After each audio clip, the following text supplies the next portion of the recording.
And greetings, folks. It's me again, back again with another video. Today I'm going to to The Gate from the 1980s. It's a horror film, and I'm going to bring to gems from it. So, hope y'all enjoy. Like, subscribe, follow me on TikTok and Discord, and yes, go check out Marvel's videos. And then up chit chat. Let's begin.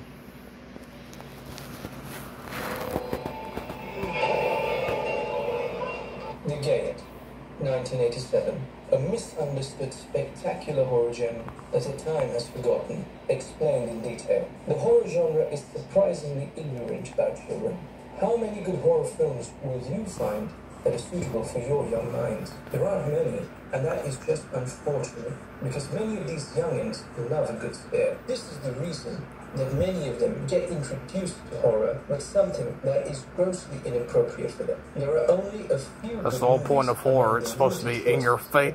In your face. One such attempt that tried to cater to a universal audience.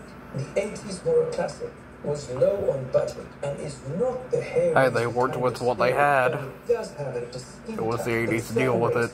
From the conventional slasher movies. The plot is not too complicated and something that kids would love. It has the classic elements of an entertainer, early teenagers as the protagonist, a clear villainous force, and humor that is funny. This movie is everything good about the 80s.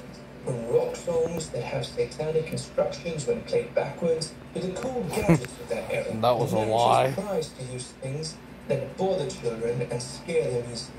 You have the family dog. I remember this person killed by a Gorver attack on YouTube.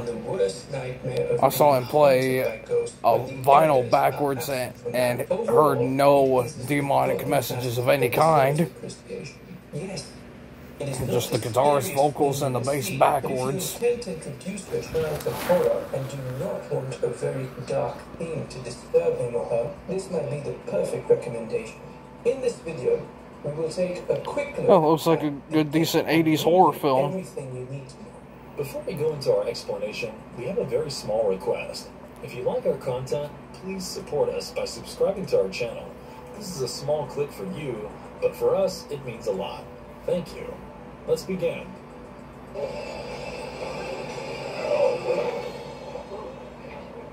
The detailed plot.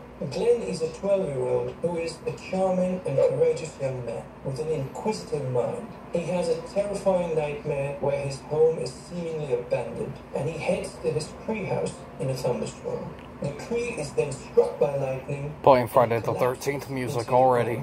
Strangely, when Glenn wakes up, he finds out that the tree in his backyard has actually fallen, and the workers removing it have unearthed a weird geode. Glenn's geeky elder friend, Terry, accompanies him as they investigate and discover the geode and take it home. What the heck? Glenn has a 15-year-old elder sister named Al, and their parents leave town for a few days. They instruct them to have no parties, but like any 80s horror flick, the instruction of having no parties leads to one organized by Al in the very next scene. While the celebration is in full swing, Glenn and Terry break open the geode to find some strange inscriptions inside on a notepad. They read these aloud and head downstairs just as the partygoers are trying out a levitation game. Somehow, they manage to levitate Glenn, and this is the start of the paranormal things that are about to be unleashed. The same night, Glenn has strange visions of his bedroom walls stretching as if something is underneath. The most horrifying moment is when Terry caught a glimpse of his dead mother and went ahead to hug her. However, it turned out to be the dead family dog, Angus, that had apparently died of old age. The very next day, Terry brings a metal album to Glenn that has some strange lyrics, which is based on the dark book.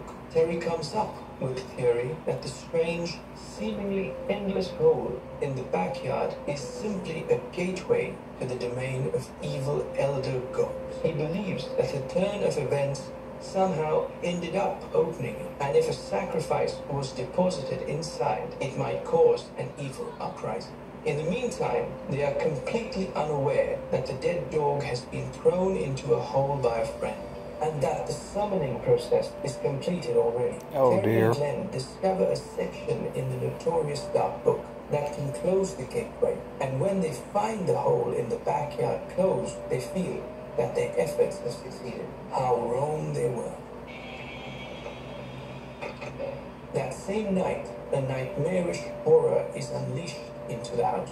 The corpse of the dead dog is found in Terry's bed, and a swarm of moths break through Glenn's window. Wow. Al is attacked by a demonic arm that tries to pull her under the bed, and Terry and Glenn barely manage to save her. They make an effort to flee the demonic house, but just as they open the door, they find Glenn's parents. To their horror, they are actually disguised demons, and soon Oh dear. the father's slimy, decomposing head falls to the ground. The only hope is the Bible, and they head to the hole with the holy book in hand. There is little respite as the zombified corpse of a construction worker who died in the house while it was being built breaks out of the wall. It puts Terry within the barricade and seals it from behind them. Yeah, looks like a good film. Glenn gets their father's shotgun, but it is little use as a demonic version of Terry comes back to attack them. Al stabs it in the eye, and as the brother-sister duo hides in the closet, the zombified construction worker grabs Al and takes her away.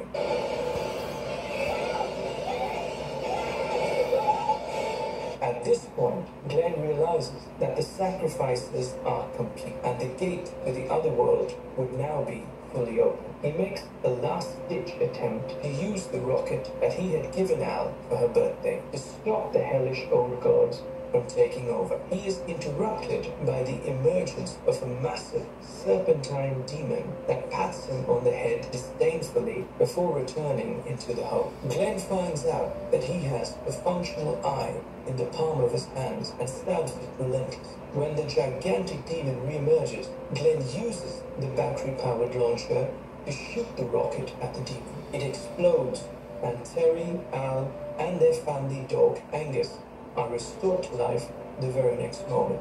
The only worry for the kids now is to explain to the parents how the house got wrecked like that. Terry was smart. If Terry jumped off a bridge, I suppose you jump off too. Sure. The cast and crew. The film was a commercial success, and the cast and crew deserved all the credit for putting up a fine show. The budget was on the low side at about $3 million, and the movie managed to rake in $13.5 million at the box office. The success prompted a sequel titled The Gate 2, Trespassers, but it did not have the desired response from the audiences. The character of Glenn was played by Stephen Dorff, who is easily the most successful member of the cast as of today, as he has later starred in popular hits like Blade, Immortals, and Public Enemies. The child actors were pretty impressive, with the roles of Terry and Al, played by Louis Tripp and Christopher Denton respectively. Sadly, the same cannot be said about the adult members of the cast. The father of Glenn and Al was particularly stiff, and we are glad he went away in the first few minutes of the movie. Louis Tripp had an interesting career trajectory after The Gate. He quit acting, changed his name twice, and even moved to Australia. It is speculated that he became a Satanist in real life, and that would be one hell of an impact on the role. Overall, the acting performances were decent enough for a kid's horror film, and full credit goes to the director for working so effectively with a bunch of young children. Speaking of direction, the work of Tibor Takat leaves nothing to complain about. He makes the best possible use of potent script by Michael Mankin, and the narrative is fluent and entertaining.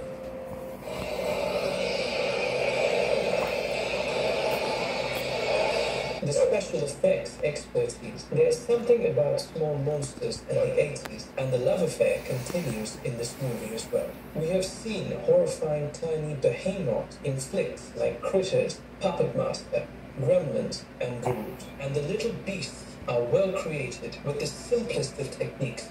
This is simply men in rubber suits and clever use of forced perspective. These actors wearing rubber suits were made to look tiny in terms of their position to the I camera see. and the humans. They were staged 15 feet below and a few feet behind us. The furniture around them was enlarged, giving the size effect. The position of the lights and camera was critical because it cleverly hid the separation between the two levels of the set. However, these little demons are well realized and their vicious characters are rather intriguing. Besides this, the movie features a huge stop-motion monster that rises from the ground in the climatic moments. The creature effects are not some Harryhausen masterpiece, but it's still nicely done, and we love the striking personality of the antagonist. The feeling of superiority it brought with it, and the disdainful treatment of the young kid when it finally arrived, was all part of something incredibly strong that had come to the party. The arrival, however, was rather short-lived, as the rocket made quick work of.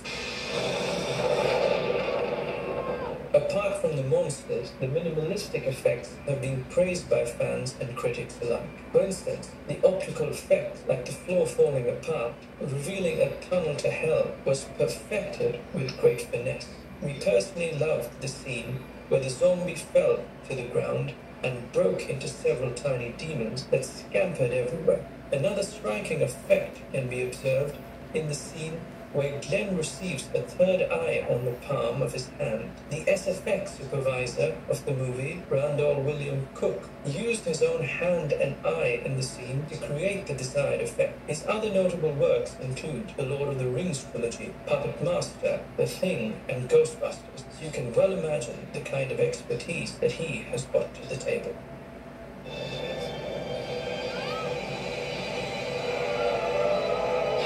A word on the sets. Most people who have watched the movie would be shocked to hear this, but the house and the backyard shown in the film were somewhat fake. We say somewhat because the house was real, but the design was nothing like it was shown in the movie. For instance, the house had no back door, but the script demanded this. The makers had to set up an exterior exit with new brickwork and stairs, just to fit the bill. The hole in the ground was a crucial shot, and there were quite a few scenes around the region. The crew made use of close-up shots taken in the studio, and this part was entirely artificial. The tree was never really cut because the movie was shot in Canada, where it is illegal to cut trees at that age. The makers had to scout for an old dying tree and made the set to the location of that tree just for that one scene where he walks towards. The gate was shot in Toronto, and the backyard scenes, which were plentiful, were not filmed in the actual yard of the house. They chose a new housing development project and used the open lands to get better light for the cinematography. The fact that the region wasn't too crowded meant that there weren't any noisy neighbors to disturb the production process. Around the sets, construction workers and trucks were building houses in the complex, and the crew simply fenced off the region until they completed their shooting.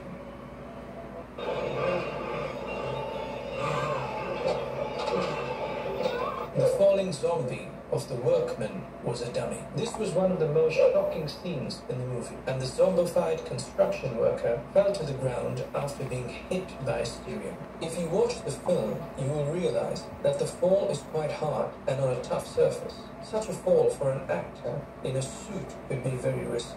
Hence, the makers used a dummy that fell onto a small plywood suspended at the human floor level. This eliminated the risk of an injury to a stuntman who would try to brave the antic. We often do not appreciate creativity, such a small special effects team, but they brave the challenges of a low budget and put together something that movies with fancy CGI cannot accomplish.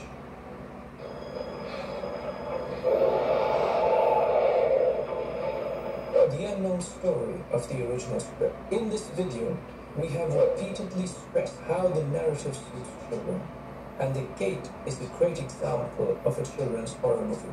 However, the original draft, written by Michael Nankin, was very different. He penned this down during the time when he was going through a bitter divorce. and unemployment. His bitterness spilled into his work, and he used up the anger to put together the nastiest thoughts from his own childhood. He even drew on some of his own experiences, such as the story of the workman who died during the construction of the house. Michael had moved into a new house when he was only 4 years old, and he actually had a friend named Terry who told him about the workman dying when the house was built. The original script was much darker and more violent than the final one. And here are a few instances of how the gate could have turned out.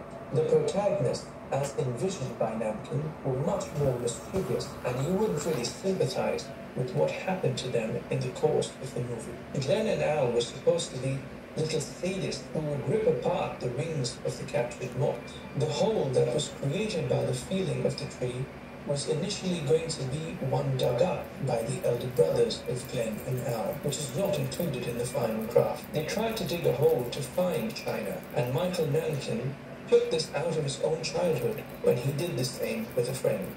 The movie is a tamer version of the original script, even when it comes to the demons. The demonic creatures were supposed to take over the entire town, and Michael had planned that these monsters would slaughter the citizens on the roads during this evil takeover. The gaping hole would continue to grow larger in size, and eventually the entire neighborhood would be sucked into this. Dog Angus wouldn't be coming back to life as it does in the end. Even the demon lord that appears in the climax would look very different. Lincoln intended for a more human-like appearance would be made up of blood and entrails. All worked out for the best. We had a very entertaining movie on offer. However, we cannot help but imagine the dark and horrifying narrative that could have been instead of this family-friendly drama.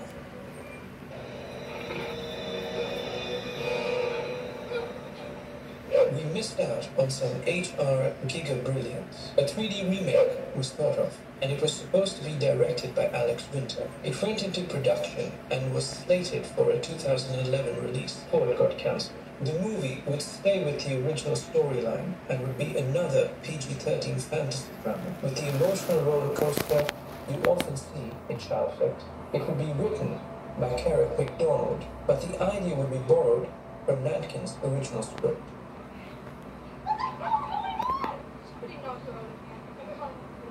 Only the visual effects would be updated, and slight changes in the script would be just to suit the modern times. New creatures would be handled by the Maestro creature design specialist HR Giga. We never got to see what he had in mind for the new monster. We bet they would have been an absolute showstopper.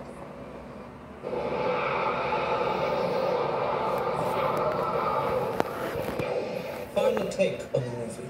Gate is a fascinating movie that you can watch with your kids, and there aren't many like it. This rare breed of cinema has the adequate fear factor to thrill the children, yet not frightening them to the point of nightmare.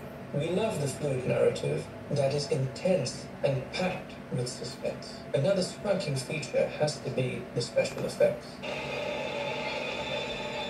It is not uncommon for a horror flick in the 80s with a low budget to have cheesy visuals. Here though, the budget might be low, but the effects are innovative with a lot of hard work. You wouldn't get the campy feeling at any moment, and some of these scenes are pretty creepy, even for the adult audience. Some interesting It was the 1980s, deal with it. The mix of things are icing on the cake. Even family-friendly films try to be adult-friendly. That every child will relate to. Glenn needs to grow in self-esteem, and Terry simply needs to become more mature. The Gate has a decent dose of humor, and even in the scary bits, the makers introduced some funny stuff to lighten the mood. However, the director did not shy away from building up the tension throughout. The detailing in the narrative and the way they cover up every little story arc is praiseworthy indeed.